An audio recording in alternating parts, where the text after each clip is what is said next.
So guys, we have two ways to do this. We could either turn up the fan speed, or we can underclock our GPU. Now this application called MSI Afterburner can do both of that for us. There's going to be a link down below in the description, you can download it. I recommend going with the option that says final.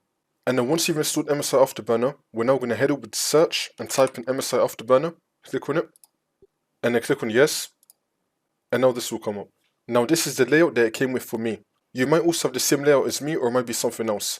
I'm going to change the layout to a different one that I'm more familiar with. So in my case, I'm going to go to settings, and now on the top I'm going to use the arrow keys till I get to user interface. I'm going to click on this.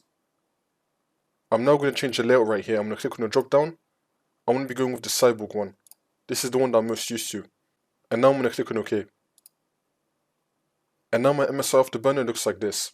So the first thing we're going to try is changing the fan speed. So if you're using the same layout as me, then you're going to click on auto, which will then take off the color, and you can now adjust the fan speed right here. So you can make it more. It goes up to 100 in my case for my GPU.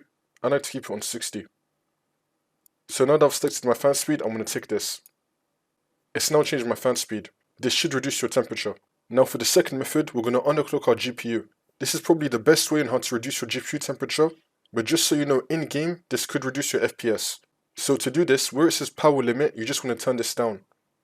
Not by too much, I'm going to turn down to 80. We should also turn down the temp limit as well, and then you want to tick this. This should now lower your GPU temperature. And you could also pair a lower power limit with a higher fan speed as well, for better results. But yeah, you could just play around with both the power limit and the fan speed. But don't go too low on the power limit. That's how you do it.